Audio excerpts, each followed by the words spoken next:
Well, this isn't a Pentax 17 video, so I don't blame you if you skip this one.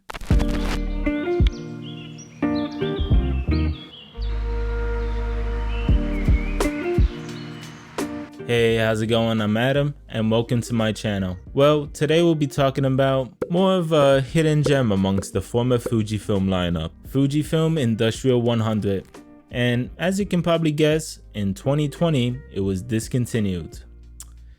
Who saw that coming? We can add that to the list on why 2020 was a terrible year, along with the pandemic and Tiger King. This film stock is a Japan-only film stock, and it was usually sold in bulk, meant for commercial use that was used by corporations who go through a lot of film. Also, another fun fact, this film isn't actually called Industrial. It sort of got lost in translation, and it just became the accepted name. Yeah, I just might need to revisit the meaning of the word fun. Anywho, this film stock is known for its popping red and natural reproduction of colors. But more on this film stock later. Now it's time to test it out. With the weather being the best I've seen all year, I decided to head on over to a small town called Kórnik. And here is where I loaded the Industrial in the Nikon F3. And it's time to put in some Fuji Industrial. I have two. One expired in 2020, the other one also in 2020. Not sure which one to choose.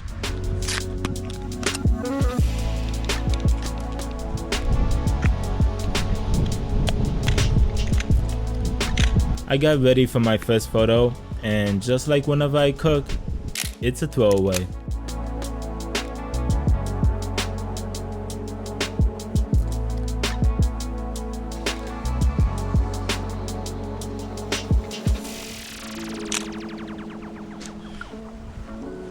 First impressions. It's definitely cooler in temperature compared to Kodak film stocks, but slightly warmer when compared to Fuji film stocks. Plus, the color red sure does pop. Industrial is a C41 color negative film with the ISO of 100. It's a bit on the slower side, but there was also a 400 one. Now, some of you might be wondering at what ISO I was shooting at, since it is 4 years expired. I actually shot it at box speed. That's because I bought it off a friend, and I know for a fact it was well kept. So thank you to my totally real and not imaginary friend. Alright, this could actually be a pretty cool shot with this door and the greenery surrounding it. But sadly I only have a nifty 50.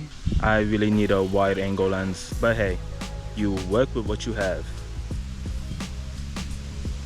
Yeah, definitely not a cool or even an acceptable photo.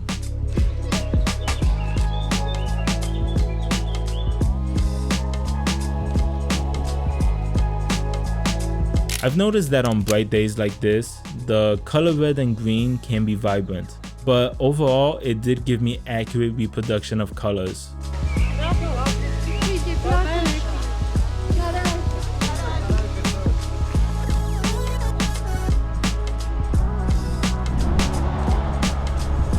When it comes to skin tones, it's sort of a mixed bag. I noticed that with lighter skin tones, it can give off this reddish pinkish hue, which apparently isn't too flattering. But then again, none of the end results of my photo shoots are. Anyway, I had a decent composition, but the light was sort of fading in and out. I'm trying to move past my fix it and post mentality, so I waited until the light was stable before I took the shot. Was it worth the wait? You be the judge.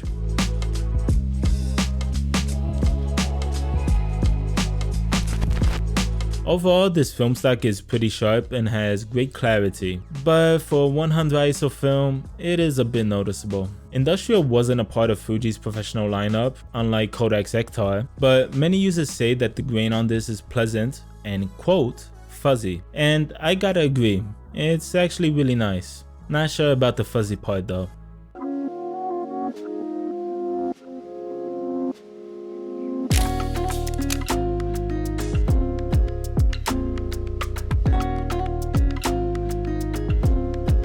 I made it to a popular tourist attraction here in Kórnik, a castle that was constructed in the 14th century, and I walked around the area. You know, before making a fool of myself by forgetting to take the lens cap off in front of fellow tourists.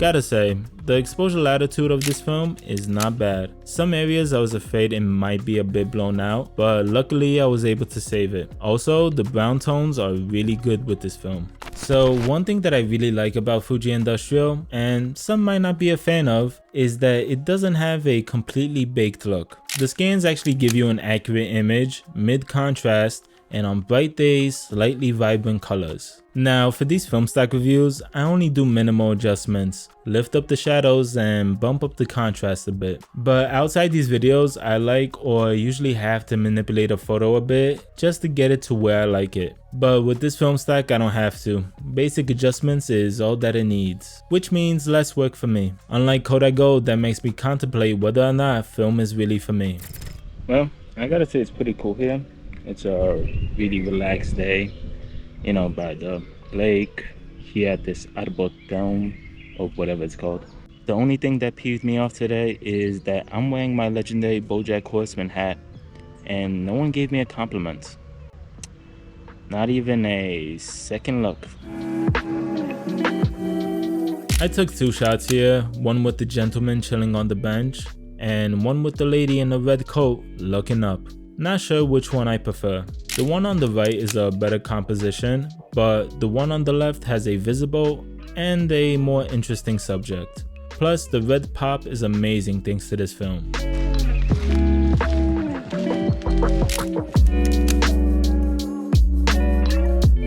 Anyway, it was time to adios out of there and get some coffee. Yeah, I look lame with my Nikon F3 compared to this guy. I don't know what it is, but he's got it. Now, there is a rumor that this is just rebatched Fuji Color 100 Japan that is also intended for the Japanese market, but with a few added on tweaks. Is it true? I don't know, like most things. But apparently the film strips on both have the same information. Anywho, I ordered cheesecake because I have no self-control and tonic espresso. And here is where I took the last shot of the day.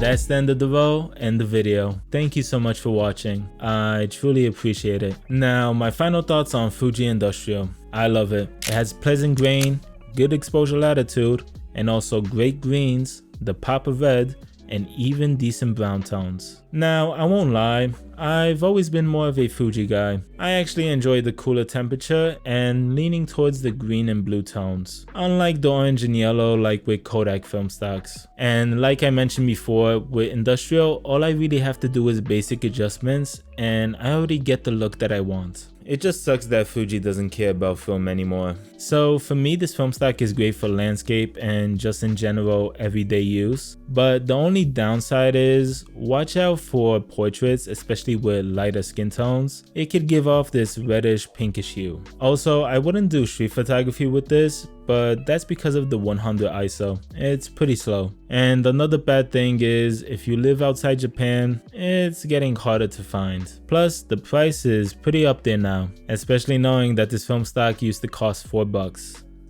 It was that cheap. So yeah, like, subscribe, you know, do all that jazz. Take care. I totally did that on purpose for comedic reasons.